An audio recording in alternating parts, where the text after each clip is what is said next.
Welcome to the Diesel Podcast presented by DFC Diesel. Brian, welcome to the Diesel Podcast. I'm excited to chat with you today. I've never had you on the Diesel Podcast, so it's going to be my first time chatting with you, learning about yourself, your business, and your UCC truck. So welcome to the podcast. Thanks for having me, Patrick. Glad to Yeah, be here. it's great to chat with you today. Tell me a bit about yourself, and then we'll get to the UCC truck here in a little bit. But about your background in diesel, well, diesel performance, being in the industry, and then we'll jump into the truck. So I started Quality Diesel back in 2003 and worked out of a home shop that I made just for that. And in 2008, we moved the shop to town, hired some additional employees, and we've been growing ever since. So we started sled pulling around 2005. It's kind of what fueled our passion and a lot of what we learned along the way for this too. That's a So you've kind of seen this from, gosh, real early days of modifying diesel trucks and making power with them to where they're at now, and everything in between. How much would you say, like when I think of the ultimate call out challenge, I think of just insane power levels, competition, sled pulling, drag racing, dyno competitions, and people from all over North America, heading there to compete. What have been some of the biggest changes or evolution you've seen from professionally in your early days to where now you're being a competitor in it?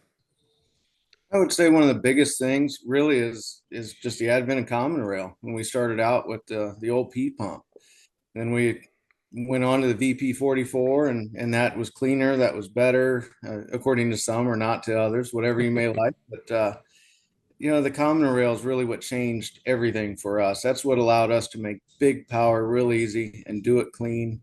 And that's really where it exploded. Is once we started in the aftermarket world, working with that line, whether it be Ford, GM, or Dodge, that's really was the biggest game changer. Yeah, it's opened up kind of those daily drivers where we always want more power, and like how streetable can we keep it and have it, maybe tow a trailer every now and then, to like where you guys are at now with 2,000 plus horsepower, 3,000 plus horsepower. Just it keeps going farther and farther.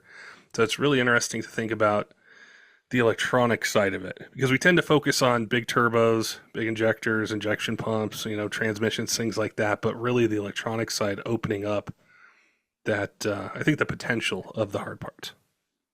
Definitely, and I definitely don't want to alienate my 12 guys, and Lord knows I get my butt beat by Hazley's occasionally with their P pumps. They're still monsters on the track in the 3.0 world and on up to super stock.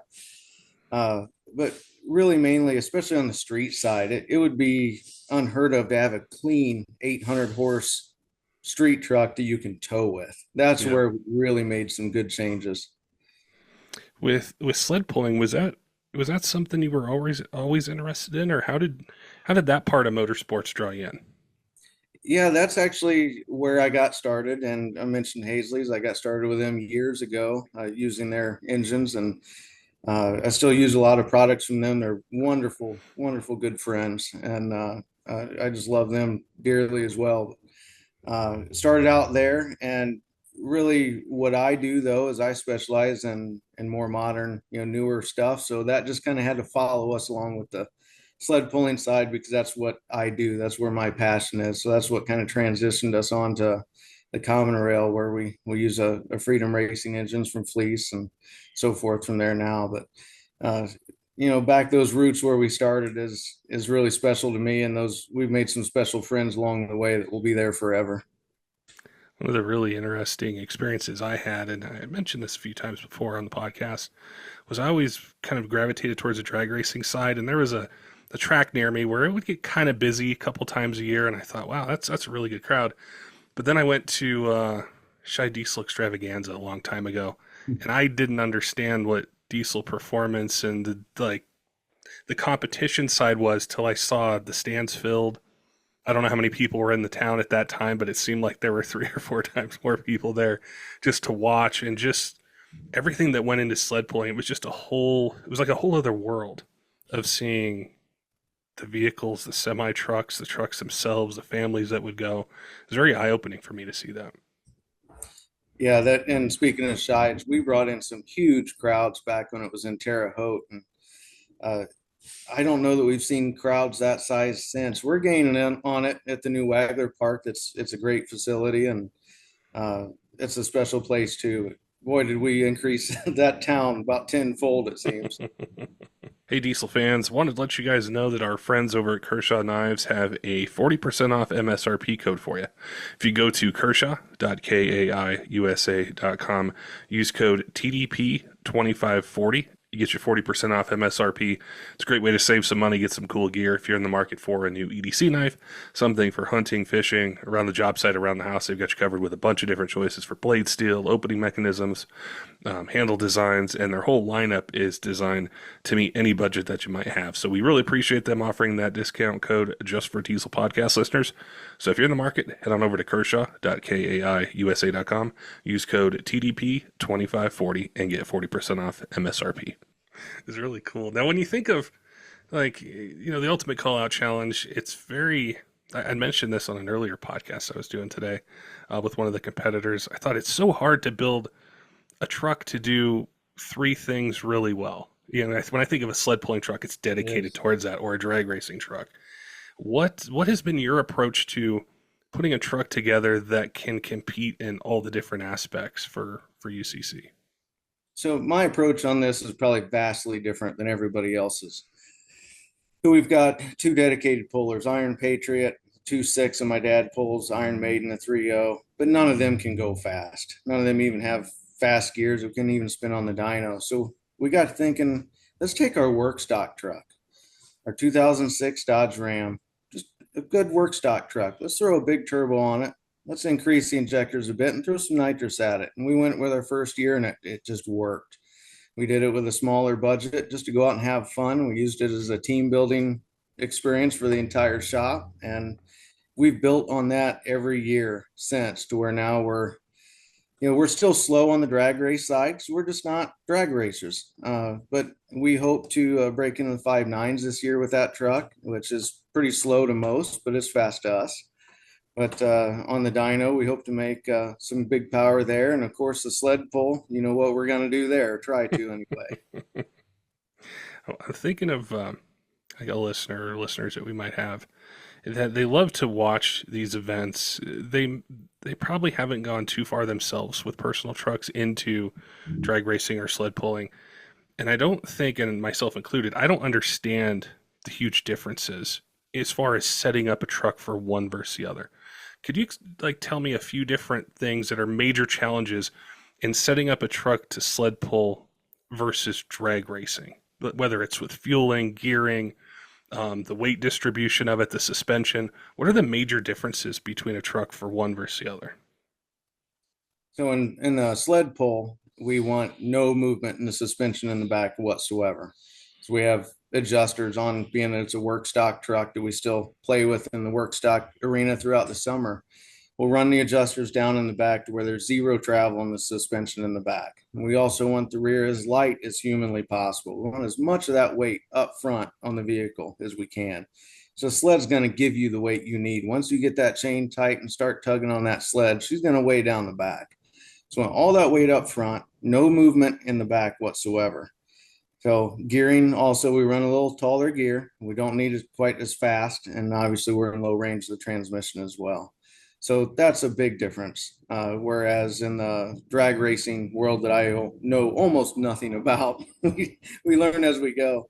One challenge for us, we found that the back, with leaf spring still, it tends to hop and bounce on us on takeoff. And just different things like that we've learned kind of the hard way to steer around, but we're trying to keep closer to the truck's roots of a sled puller and a dyno competition truck. So that's the main differences there. Have you found some good resources out there? Like you mentioned Fleece and Freedom Racing Engines, and I'm sure there's other companies and partners that you have where, say, prior to this point, setting up the truck for this year, where you're able to lean on them a little bit for maybe some tips or things that they've done in the past or that they know might work and incorporate it into the build? Yeah, mainly friends in the industry. I Several years ago when we started this crazy adventure, I sat on the phone for what seemed like forever talking to Johnny Gilbert, at Stainless Diesel, just asking them, how do we go fast? I know this sounds silly, but tell me what to do. Everything from what tire pressures do we run? What kind of tires do we run? You go into it knowing nothing about this in the drag race world. And, between he was very helpful years ago and still is, and just multiple other people, just sometimes picking up the phone and asking and help at the track as well.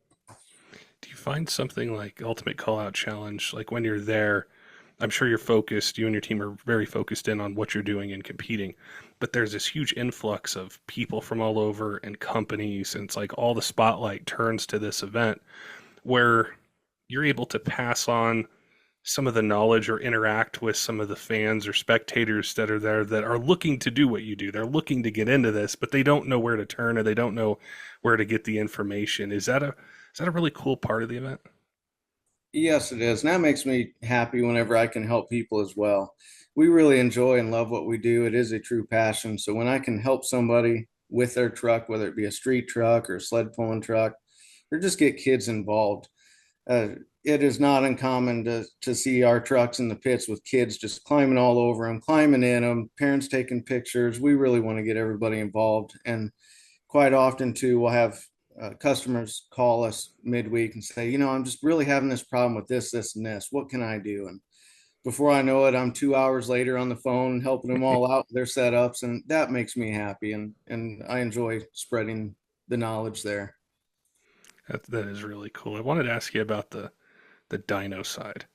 And I think it may be one of the more controversial kind of topics or competitions that are out there. Like, when you think of the dyno side from your perspective as a professional and then as somebody who has sled pulled for so long, what do you think of the dyno competition by itself? Is it something where, does it tell you a lot about the truck? Does it tell you a lot about the performance? How do you view that side? Yes and no. I think the dyno side, just like any of the other two categories, you have to look at it as its separate thing because it is so vastly different. What we do when we do testing with, whether it be with Freedom Racing engines or what you would do at Hazley's on an engine dyno, you're going to see such big, vastly different results on a chassis dyno. And a lot of it is the game as how to load it, how to spike it and get that peak horsepower.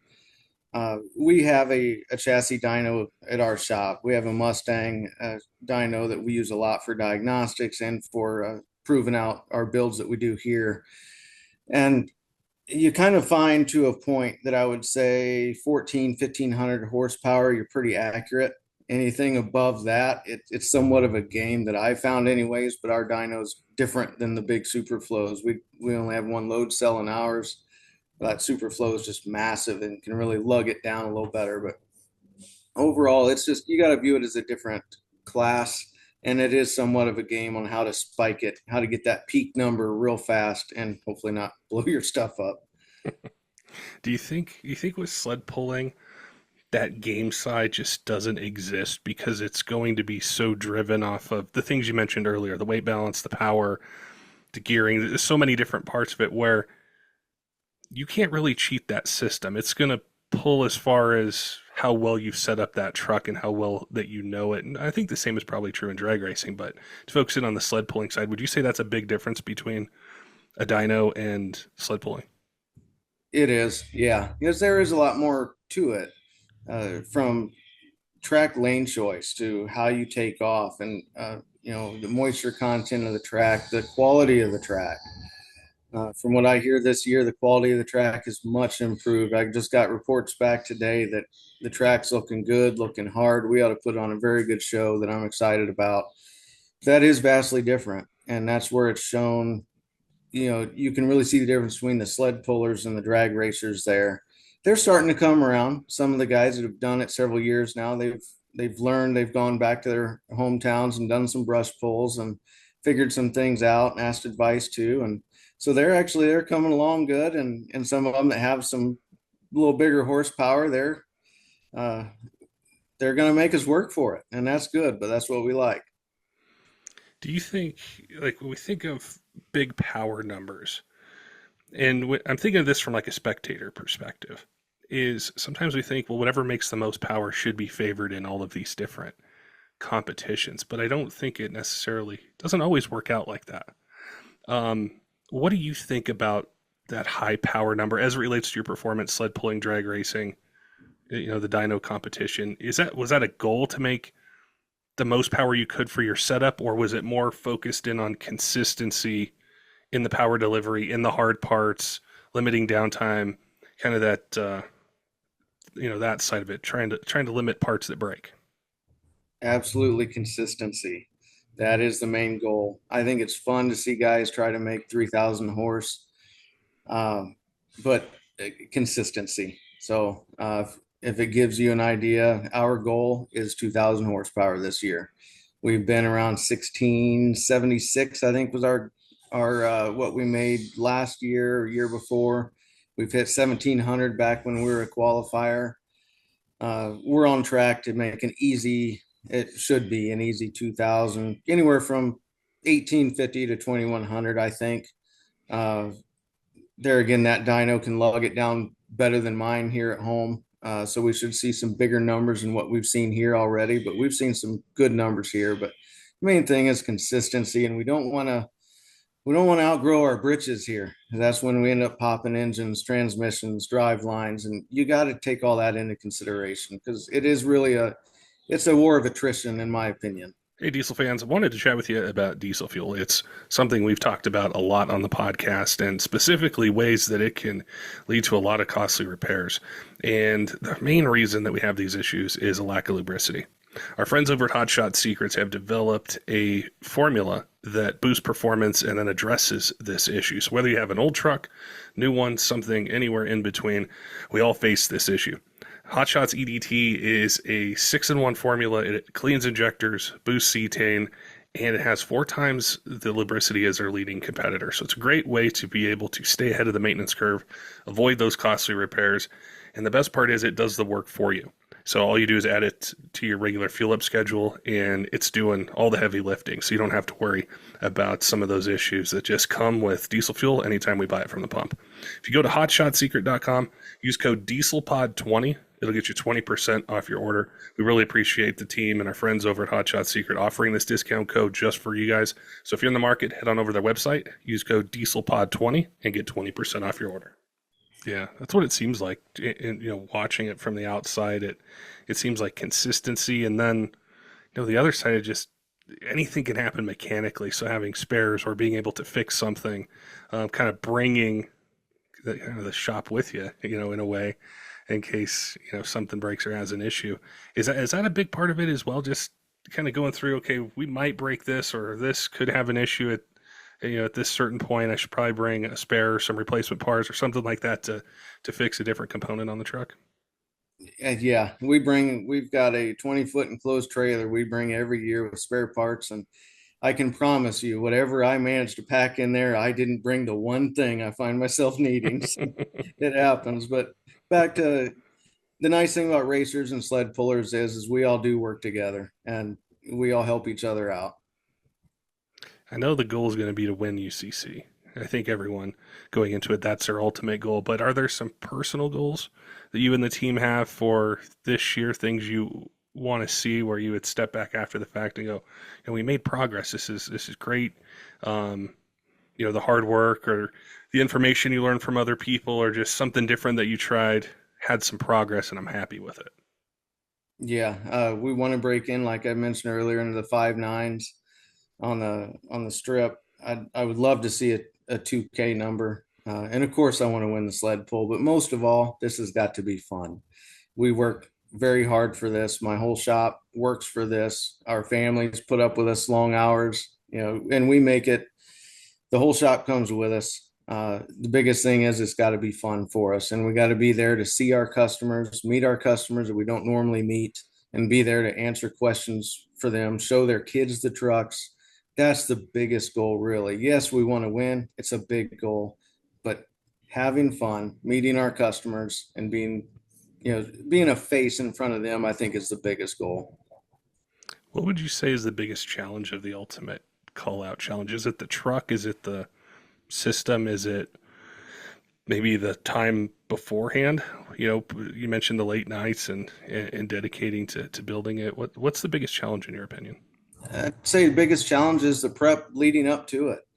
We're still running a business, we're still raising our kids, still running a farm, doing all that, staying profitable so we can go do fun things and taking care of our customers as well, and hopefully not dropping the ball on any of them that need us. And that's the biggest chore. It's just the prep leading up to it. Once we get there, it's kind of like a weight's lifted off of us, and then we can just enjoy ourselves. Yeah, we're nervous. Is something going to break? What are we going to do if this breaks and that? But overall, once we get there, it's kind of a weight's lifted off of us, and we just enjoy being there in the moment.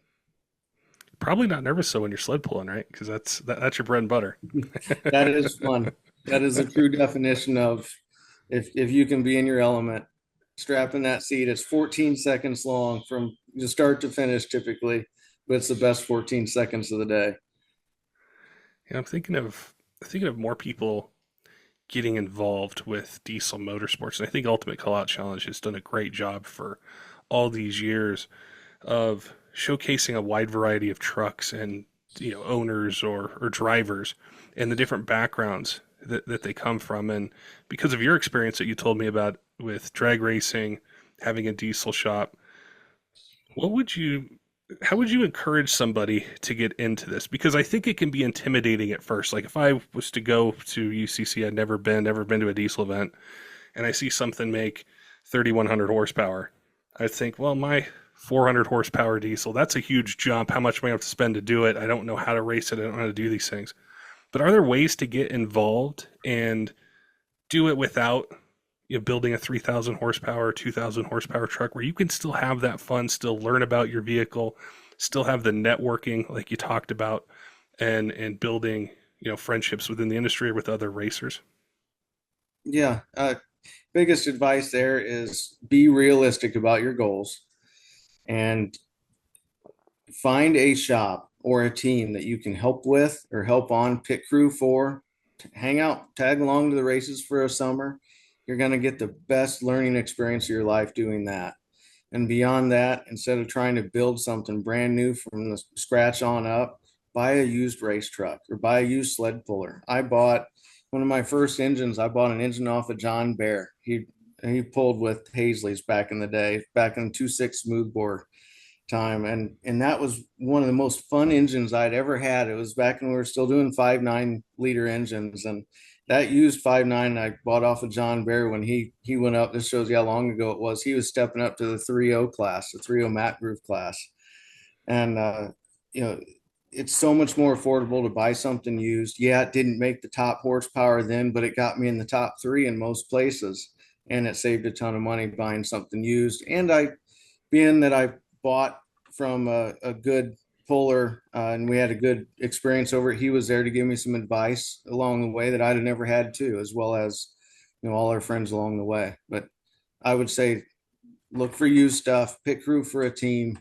You're going to learn the most that you'll ever learn doing that. It's good advice.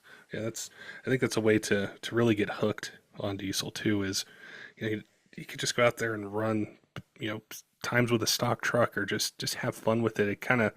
It pulls you in that way, and then you start to do a little bit and more by more, and then maybe it turns into a UCC truck, one day. So it's Yeah. always kind of cool to follow those journeys. I wanted to ask you something else because I see transmissions behind you. You're a diesel shop owner. I've got to ask you diesel shop questions. There at the shop, like, what do you guys specialize in? Is it a little bit of everything, like Ram, Ford, GM? Is it maintenance, performance, a little bit of everything? A little bit of everything on 3/4 ton diesel trucks on up only. So no gassers. We love doing transmission work. We do in-house builds of anything Chrysler, anything Dodge. The rest we sell through our normal vendors. But honestly, the go fast stuff is fun. It sounds cool, but we make our biggest bread and butter doing maintenance for farmers, businesses, stuff like that. But we do a fair amount of performance stuff too. It helps having the chassis dyno here. So when we say it's going to leave at 800 horse, you get a paper that proves it. But that's a small part of it, but a very fun part of it too. I know this is going to be a left field curveball for you, but I love transmissions. I love talking about them. So, building the Dodge ones, you've gone through the 47RH, 47RE, 48RE, 68R, 68RFE. Have you guys got your hands on the 8 speeds at all, or gotten any feedback from maybe any customers that have them? Like, do you think that one's going to maybe hold up a little bit better than the previous ones, or is it still too early to tell? Like you, I'm curious. It's still too early for me to tell. I have not been inside of one yet. Uh, we've we've got some good customers with those units that are they seem to be holding up, but we have not put big power to any of them yet. So time will tell. I don't know. We'll see. I think it's exciting in that it's new and it seems just this is really early on in just conversations that I might have with people that has a lot of potential. But I think whether it's 4GM or RAM, ultimately they all break at a certain point, and you need hard part upgrades, clutch packs, hydraulic upgrades, things like that. But it gives I think RAM owners some hope. Maybe it takes a little bit more power, handles it a little bit better. Um, when it comes to the performance side, kind of still sticking on transmissions a little bit.